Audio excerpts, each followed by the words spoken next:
有时候会习惯性的把它们全部都打成泥状，或是煮成一个咸粥给他们。然后我有遇过原本只能吃就是泥状的那个长辈，他们可以吃控肉。所以它的原因是因为不是说它只能吃粥，而是也许我们食物煮的不够软，它其实可以吃更圆形、看得到食物形态的东西。那我们通常就是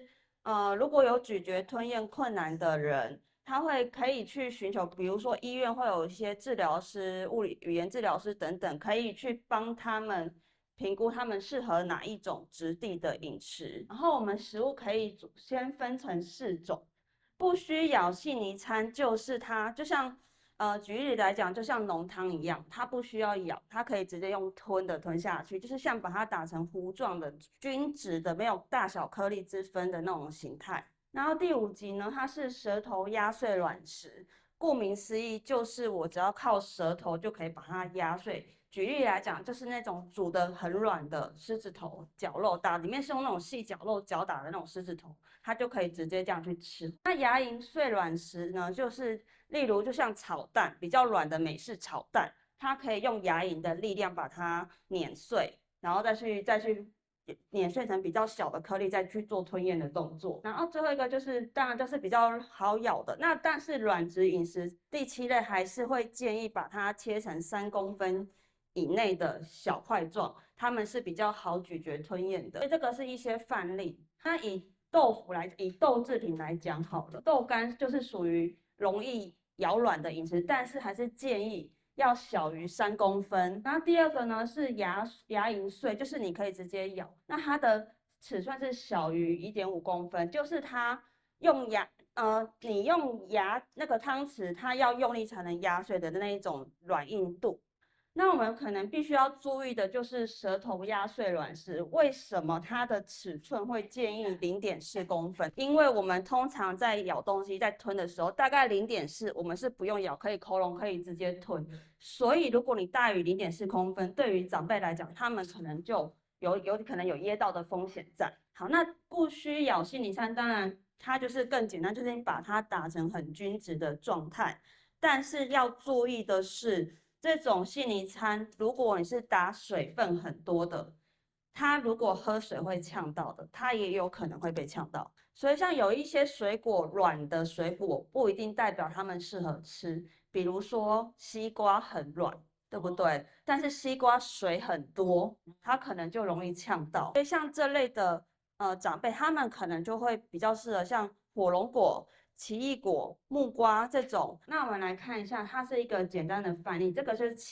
煎蛋吐司，那你就是里面的菜，我们必须要把它切成小块，或是面包撕小块，配成小块的蛋去吃。那这个是第6集，那这是牙龈碎软质餐，就是说刚刚举例，就像美式炒蛋一样，它很软，牙龈用力可以咬。但是这个是需要把它切小段的，跟丝瓜也要切小丁，比较适合他们。那这个是番茄肉酱炖饭，如果长辈他们喜欢吃炖饭类的部分，他们愿意接受，其实还不错，因为在炖饭里面我们是可以加很多，有些人会加一些牛奶去炖饭。那对于他们来讲，可能肉他们比较咬不动的，那我就可以借由这种一体类的蛋白质帮他们做蛋白质的补充。那这个是舌头压碎卵石，就像那个刚刚举例，就是像狮子丸、肉丸，它是比较细的绞肉，通常这一类的我们会习惯搅碎，可是搅碎就会变成一坨一坨一坨，可能他们吃到最后会全部混在一起，反而颜色不一定那么的好看。那当然，这个如果你有配料，一定是要搅碎，只是这个就装饰用。那如果要加进去，就是一样，它这个要一起搅碎。那蔬菜呢？其实蔬菜又回到刚刚说的，有一些蔬菜它搅完之后是均质，但是放一阵子它会离水，就是它会水跟料会有点分开。那这个就要特别注意一下。通常长辈他们的纤维量没有办法吃那么多，也许我们可以靠着一些杂粮饭。那杂粮饭如果太硬，家里如果有压力锅，我是蛮建议用压力锅的，它可以把糙米饭或胚芽米饭可以煮的跟白米一样的软，也许可以试试看。那这个就是不需咬细泥餐，会比刚刚再更细一点点，那它离水的状况可能就会更加的明显，就是蔬菜类要特别去做注意。那我们像这一类的东西，因为它们不需要咬就可以直接吞，所以在比较稀的部分，你可以家里有增稠剂的加进去，都是预防它们容易有呛咳的情况。好，要注意的是，它加到那个餐点或水喝的饮水里面，它是需要大概3到5分钟，让它可以均质。它一开始加进去不会这么稠，所以有些人会觉得，哎，好像不够稠，我就加很多，可能到最后它会变成太浓。那当然，这个因为肉泥跟鱼泥它不好搅拌，所以可以加一些原本餐点的汤，有味道的汤汁一起搅，味道会更好。那我觉得最后可以注意一下色彩的搭配，例如说，通常绿色加红色加黄，如果太多不同的颜色加在一起，颜色就真的不好看，他们看了也不一定会有食欲。所以我们可以，比如说，它这一餐我们就是红色调的。那就红萝卜或番茄加一点白色的洋葱去搭配，就不要再搭一些绿的，就是你可以每一餐选一种颜色。那当然就是这个就是看状况要不要再加增稠剂，你们再去斟酌。那这个是 Level 3，它跟第4级的差别是第4级是比它再更有固体性的，那这个就是完全是像南瓜浓汤这种很均质的，或者是你去喝那种比较浓的桉树的那一种感觉。那如果长辈他们就是他们饮食形态只能吃这种高浓稠的流动食的话，那在汤里面我们就是要注意，尽量要有蛋白质、淀粉、蔬菜跟纤维跟油脂，让它就等于吃饭配菜配肉一样的感觉。例如南瓜浓汤，南瓜是哪一类？它是淀粉类，对不对？所以我们在做南瓜浓汤是就可以加牛奶，牛奶跟南瓜浓汤感觉就很搭。然后里面可以加一些比较软的，比如说洋葱哦，或者是红萝卜，一点点红萝卜，因为它跟橘色是搭的，不会颜色变得很奇怪。玉米浓汤当然也是，因为玉米它就跟南瓜一样，它是属于淀粉之类的，所以它配料是可以一起的。还有一种汤是毛豆浓汤，毛豆是哪一类？毛豆是蛋白质类的，所以毛豆浓汤、豆腐浓汤其实也可以当做长辈他们这一类的长辈他们的营养来源。那我们就是虽然他们牙口功能不好，但是我们还是要注意他们的均衡。那我们每一天，他们如果就是奶要看人，因为确实台湾的有些长辈是不喜欢喝鲜奶的，那他就可以喝一些豆浆。当然，豆浆的钙质没有牛奶来的好，但是它至少跟它一样都是一体的蛋白质类的食物。那每餐水果拳头大，如果很难，你可以一天选2次，一次一个拳头，其实就可以了。然后蔬菜比水果多一点。那我们刚刚说，确实他们真的不一定咬得动青菜，然后可能咀嚼，他们胃口也不一定真的这么的好。那我们要怎么帮他补纤维？像我刚刚说，其实，举例来说好了，一碗高丽菜大概只有2公克的纤维，但是一碗白米糙米饭大概有8公克的，所以他们的量差很多。所以我们可以，也许他菜吃不够，但是我们可以借由全谷杂粮类的东西，比如说刚刚什么地瓜饭、南瓜饭等等的，就可以帮他们做补充。那饭就是尽量选全谷，那主要就是豆鱼蛋肉类一定要注意的是，以他们自己的手扣掉手指头的大小。这个是一餐，不是一天哦，所以你可以它是用体积的总量，豆就是所有的豆制品嘛，黄豆、毛豆、黑豆、豆腐、豆干，总量加起来一餐一掌心。那坚果种子需不需要加？当然他们愿意吃可以，但是如果它其实重点是你不能无油料理，因为我们很常在煮稀饭的过程当中会忘记加油。有时候料加一加，你就忘了要把油也加进去。但是我们炒菜需不需要油？如果他们缺油，他们是容易便秘的。有时候卧床或是他们活动能力没有那么好，其实有些长辈是容易便秘，再加上缺油，会让他们肠道更干涩。这是针对热量不够的人，那我们要怎样去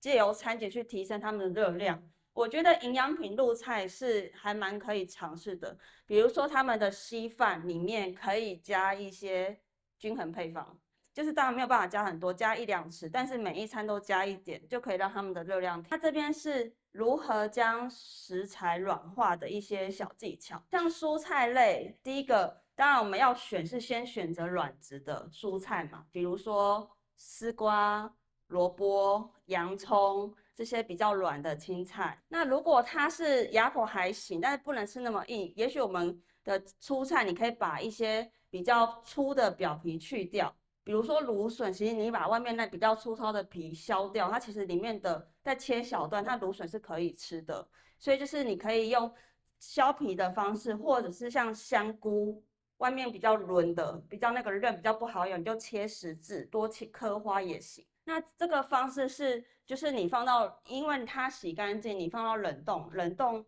它就会里面水会变成冰嘛，所以它就会让你的蔬菜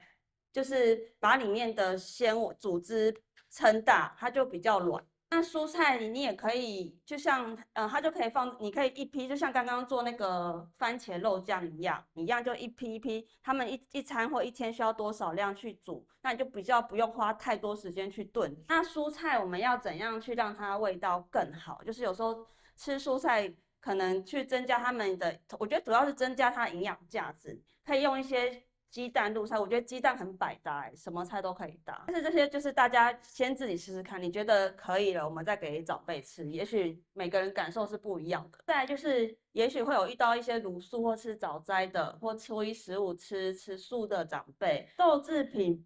有些东西很像，就是素食很常出现，但它不是豆制品，例如面轮或烤麸这种的，它其实是面粉制品。豆腐最好是板豆腐，就是一格一格的那种板豆腐，会比较好的原因是，板豆腐它是有盖子的豆腐，其他像火锅豆腐、嫩豆腐它是没有盖子是非常少的。然后第三个呢，就是增加食物的稠度。山药它有一个好处，它是淀粉质，它是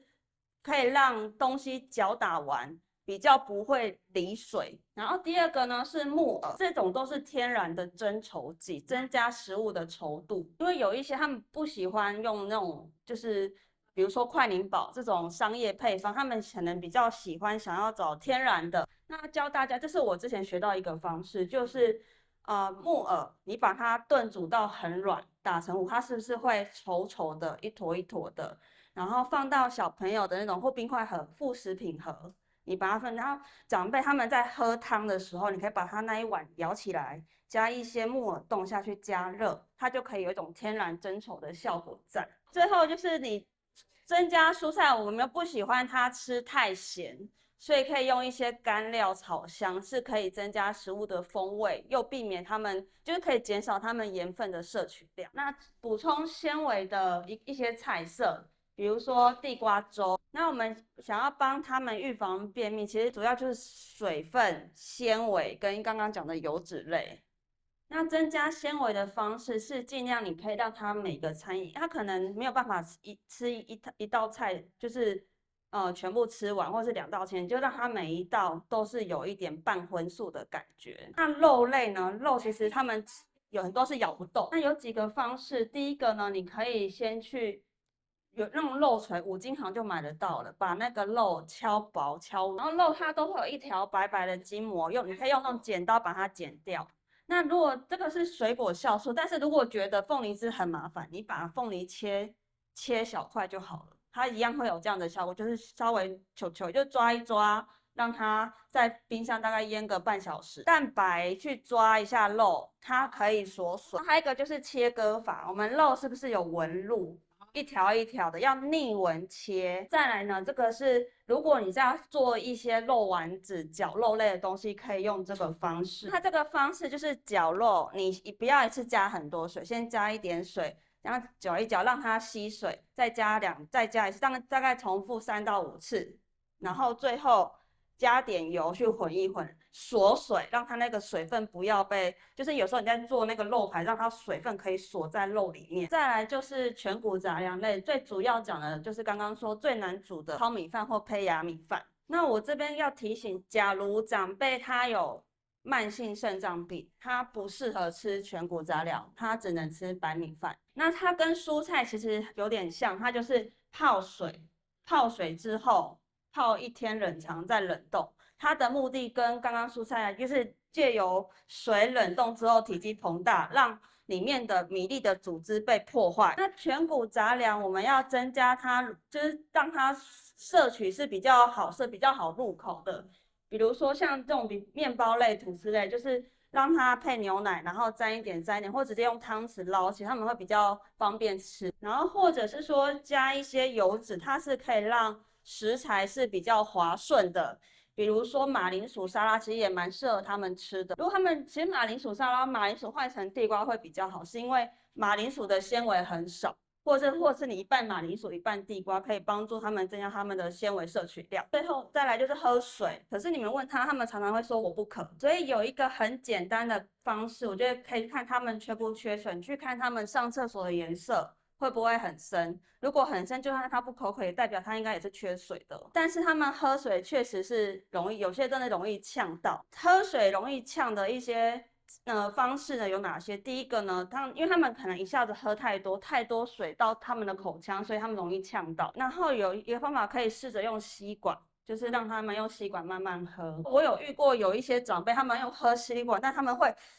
控制不到，没有办法控制力道的，那他们也许可以试着用小汤匙喝。那在喝水，如果真的很容易呛，可还是会建议增加那个增稠剂。那一天到底要喝多少？扣除掉他们如果需要限水的人，以一般的人来讲，体重大概乘以30。他们真的吃不下的水分，其实那个食物汤跟粥也可以把它算进去里面。所以你可以每天帮他们准备他们专属于他们的，可能就是可能10点前要喝多少，不要一次狂，他们没有办法。OK，那我们今天上课就到这边。